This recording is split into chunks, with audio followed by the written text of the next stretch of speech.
Peer পদ্ধতিতে নির্বাচন আয়োজন করার কোনো বিকল্প নাই। নাহমাদুহু ওয়া নুসাল্লি আলা রাসূলিহিল কারীম, আম্মা বা'দ। আউযু বিল্লাহি মিনাশ শাইতানির রাজীম। বিসমিল্লাহির রহমানির রহিম। যাহারাল ফাসাদু ফিল বাররি ওয়াল বাহরি বিমা কাসাবাত আইদিন নাস। সাদাকাল্লাহুল আলিয়্যুল আযীম। সবাই দুরূদ শরীফ পড়ি। আল্লাহুম্মা সাল্লি আলা সাইয়্যিদিনা وشفيعنا وحبيبنا ومولانا محمد صلى الله عليه وعلى آله وأصحابه وبارك وسلم। আজকের এই সমাবেশ কি উদ্দেশ্যে, ইতিমধ্যে আমরা গুরুত্বপূর্ণ ব্যক্তিদের গুরুত্বপূর্ণ আলোচনার মাধ্যমে আমরা মেসেজ পেয়েছি। সামনে বাংলাদেশকে এই লক্ষ্যে আমরা গঠন করার দায়িত্ব পালন করব ইনশাআল্লাহ।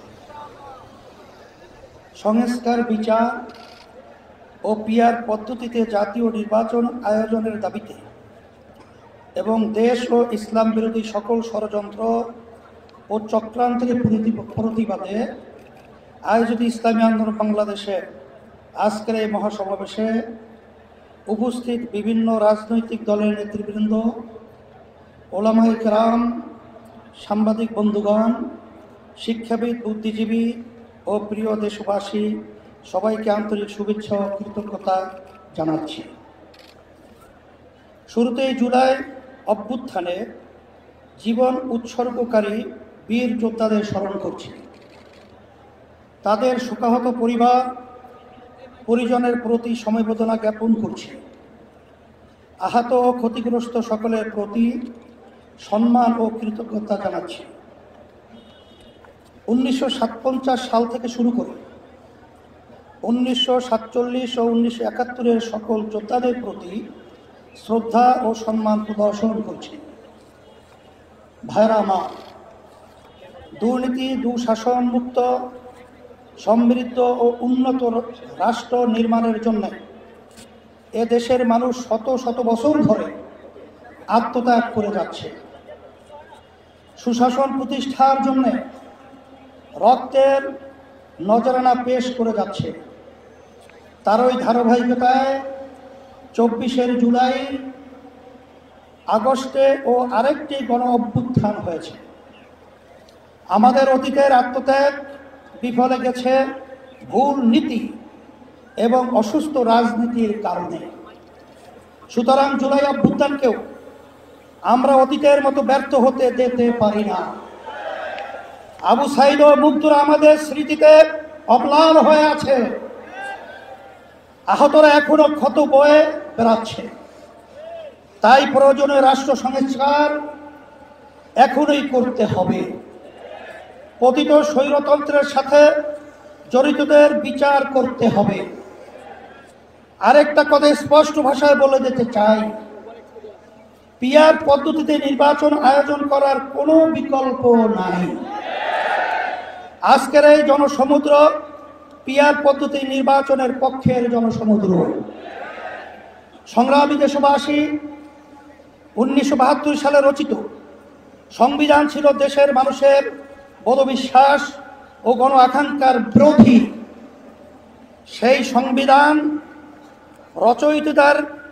রচয়িতাদের স্বাধীন বাংলাদেশের সংবিধান রচনা করার ম্যান্ডেটই ছিল না। তারা ভিন দেশের সংবিধান অনুসরণ করেছিলেন, ফলে যা হওয়ার তাই হয়েছে। কোনো ক্ষেত্রেই কাঙ্ক্ষিত সমৃদ্ধ ও উন্নতি হয় নাই। রাজনৈতিক সংস্কৃতি কলুষিত হয়েছে। সবচেয়ে ভয়াবহ ব্যাপার হলো সংবিধান মেনেই স্বৈরাচার তৈরি হয়েছে। এজন্যই আমরা সংস্কারের প্রশ্নে অটল, অবিচল ও আপোষহীন অবস্থান নিয়েছি। ভাইরা আমার, জুলাই অভ্যুত্থানের প্রধান লক্ষ্য ছিল দেশকে স্বৈরাচারের হাত থেকে রক্ষা করা, 54 বছরের জমা হওয়া জঞ্জাল দূর করা। অভ্যুত্থানের পরে সংস্কার কমিশন গঠন করা হয়েছে। আমরা মতামত দিয়েছি। এখন সংস্কার নিয়ে দ্বিতীয় দফা আলোচনা চলছে। আমরা লক্ষ্য করছি মৌলিক সংস্কারে কেউ কেউ গড়িমসি করছেন। এটা জুলাইয়ের সাথে বিশ্বাসঘাতকতা। স্বৈরাচার তৈরির রাস্তা খোলা রাখা যাবে না। সংস্কার না করে নির্বাচন আয়োজন করে দেশকে আবারও আগের অবস্থায় নিয়ে যাওয়া যাবে না।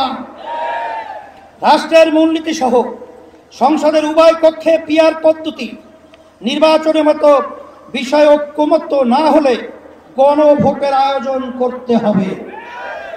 ভাইরা আমার, পতিত ফ্যাসিস্ট জুলুমের রাষ্ট্র তৈরি করেছিল, হাজার হাজার মানুষকে গুম ও খুন করেছে, বিলিয়ন বিলিয়ন টাকা দেশ থেকে চুরি করে নিয়ে গেছে, লাখো মানুষকে কারাবন্দী করেছে, চাঁদাবাজি করে মানুষের জীবনকে অতিষ্ঠ করেছে, আর 24 জুলাই তো প্রকাশ্যে গণহত্যা করেছে। ফলে তাদের কোনো ক্ষমা নাই। যারা সরাসরি ফৌজদারি অপরাধের সাথে জড়িত ছিল তাদের বিচার করতে হবে। যারা অপরাধের সহায়তা করেছে তাদেরও বিচার করতে হবে। বিচারের ক্ষেত্রে কিছুটা অগ্রগতি হলেও পতিত সরকারের অধিকাংশ মন্ত্রী, এমপি এবং নেতারা এখনো জেলের বাইরে। অনেকেই দেশের বাইরে থেকে উস্কানি দিয়ে যাচ্ছে। আজকের এই মহাসমাবেশ থেকে ঘোষণা করছি, অবিলম্বে ফ্যাসিবাদীর সাথে জড়িত সকলকে শাস্তির আওতায় আনতে হবে। আরেকটা কথা বলি, সুপ্রিম কোর্টে বিচারপতি নিয়োগ নিয়ে অতীতের মতোই বাতাসে নানা রকম কথা ভাসছে। আমরা আমাদের চোখ কান খোলা রেখেছি। যোগ্যদের বাদ দিয়ে যদি তথাকথিত শপথবদ্ধ রাজনীতিবিদদের নিয়োগ দেওয়া হয়, তা কারো জন্যই সুকুমার হবে না। প্রিয় দেশবাসী, দেশের সকল মানুষের ভোটের দাম সমান। কারো ভোট যাতে অবমূল্যায়ন না হয় সেই ব্যবস্থা করতে হবে।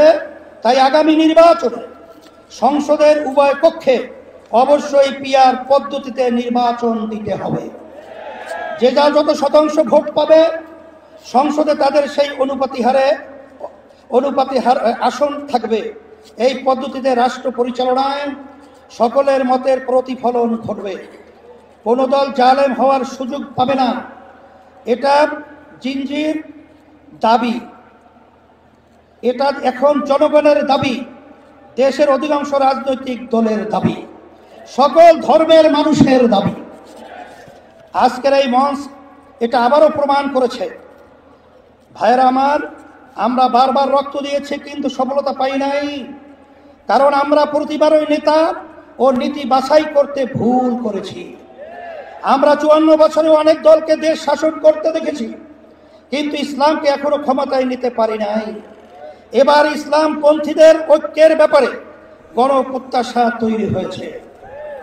আমি শুরু থেকে ইসলামপন্থী সকল ভোট এক বাক্সে আনার কথা বলে আসছি। আগামী নির্বাচনে শুধু ইসলাম দলই নয়, ইসলামী দলই শুধু নয়, বরং দেশপ্রেমিক আরো অনেক রাজনৈতিক দলও এক বাক্সে নীতিতে আসতে পারে ইনশাআল্লাহ।